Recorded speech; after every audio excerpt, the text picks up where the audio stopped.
Mangkane lamun dina iki aku bisa tolak lawan.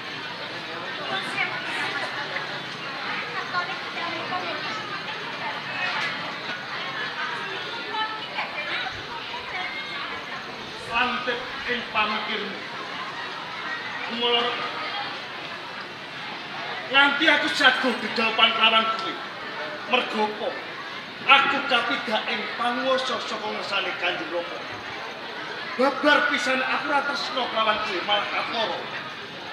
Ana salah sawijining wanita sing wis bisa ngratoni sakjroning ati.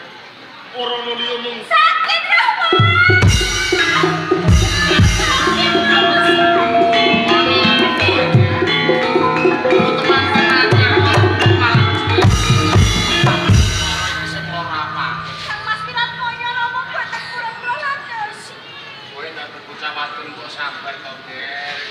Ojo ngisi-ngisi wong tuwa. Kang Mas Pranoyo niku mboten kula. Kok menawa durung. Sabar. Menawa mengko bakal Biak, amuk, Suramrata, Jayamrata. Ae wong Tuban Bojonegoro, rungokke iki suarane Indra Katong Bupati saka Lamongan.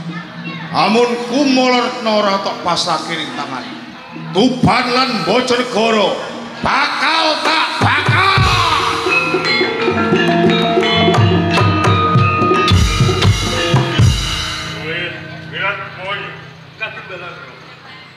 ing wektu dina iki Kabupaten Bojonegoro katakan Adipati Indra Katong saka Kabupaten Lamongan ing ujug bakal njaluk garwamu Sikimolo.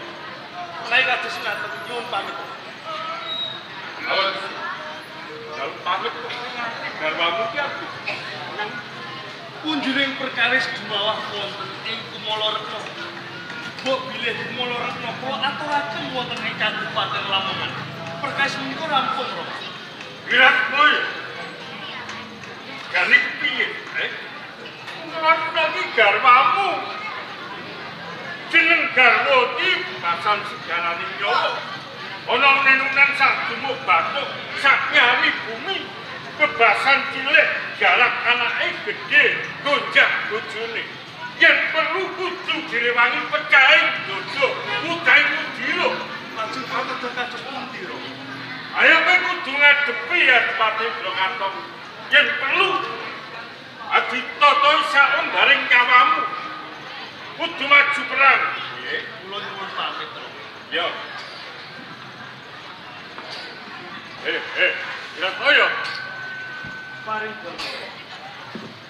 Iki yang badhe ngrabusa perang. Oh jenengan ngadepi mungsuh kok. Akumu lemah lemek basan midak peyek wae ora poklek. Iki sak ora-orane putra wayahe yang murung golawe. Adipati Tunggal. Senopati pengpengan ing Majapahit. Apa ana pinane? Jeneng macan kok anak-anak jowo. Lho ki yo sing gagah. Pangestunipun Rama.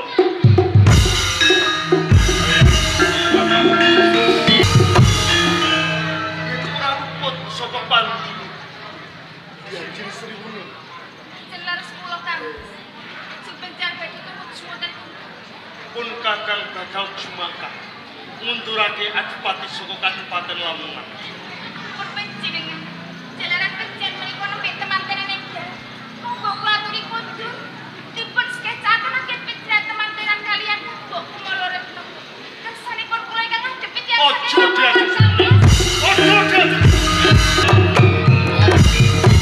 Ani nantang karo Lamongan, Sawung iya iki seneng rati saka Kabupaten Tuban nglabuhi Bojonegoro. Ngono. Yen pancen kaya maju lan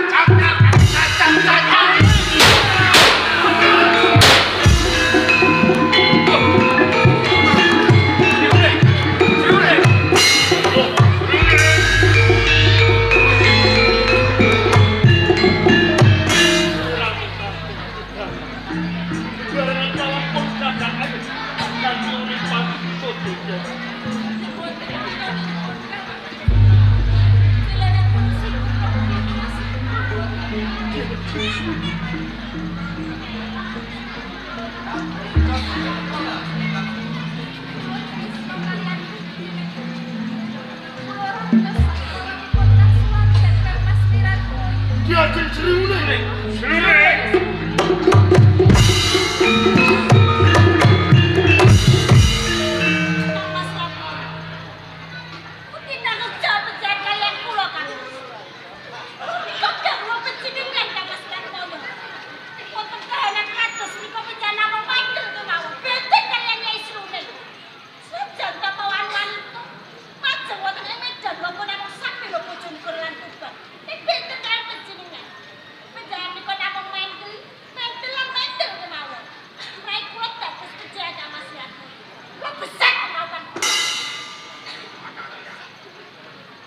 Kumolor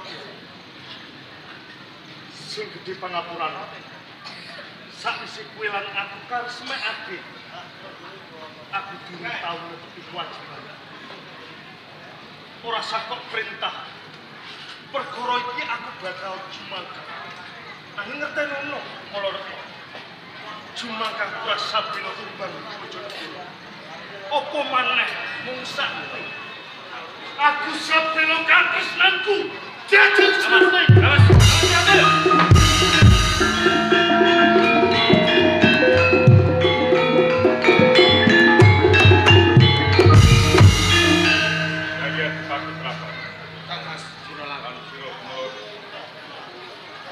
atas sing ning ing wanita umpamane kepani kadipaten kubat lan bojo nganti diriwangan ngorbanake juraga mula-mula pinangka paksikan kanthi katlaus ribuning mustika tumbang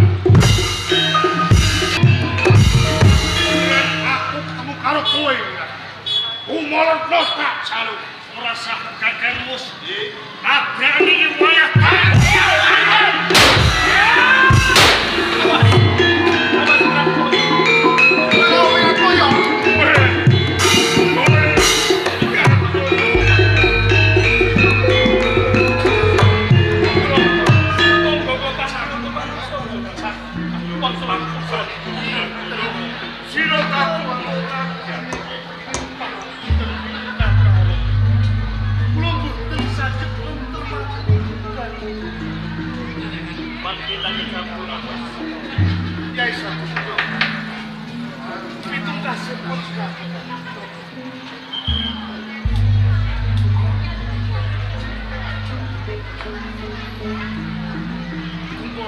kaisa suci ya. Belum tahu kajeng lawan Tuhan. Seniram putusan Ranggane Kolorono. Kamu mengindune Kyai. Tangkem ketuban pucuk.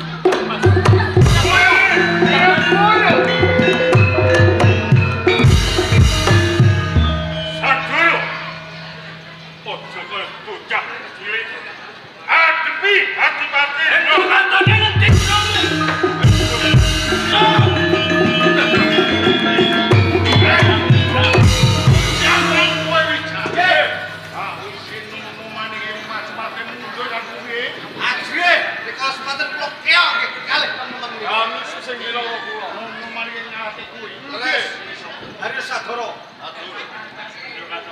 Wani maju palakan apa dari karepmu? Mergo kabeh mau ndere perkara sapa kowe kabeh. Nanti kadang tukang Mas Wiratmoyo andhane sinuning mati.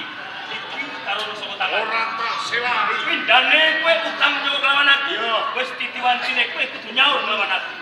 Mantuk tak paten. Tak rangket. Setan.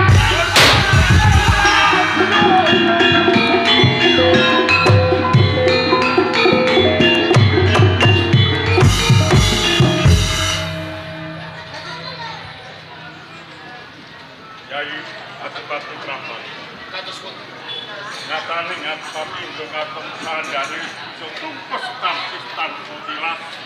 Syukur tindak lakukan. Yo mung wae jumbuh marang kasih Si Wiratmoyo gandeng putramu Kumaladewa iki sing suci durung ati kepok singgol kandidat. Iki dina aja nganti kabar gonku kepisanan Kumaladewa diparingake marang Kandhani Prabu Sisana. Kumaratna kepiye? Bisa nampa Sadura apa ora? Sadura bisa nampa kawan. Amor kang dikawatainipun Tuban lan Bojonegoro. Kula nayogiyane sanget Gusti. Mugi-mugi anggenipun bebrayan Sadura sarta anak kula Kumaratna saged langgeng lestari widodo pendhaning Mimi lan Ninduna supados ical sukertaning Praja Bojonegoro antawisipun Tuban migya saged lumer ingkang kagungan kersa sabibaripun pahargyan mugi tansah pinaringan panjang yuswa sarta cepak rezekinipun mantenipun langgeng salamipun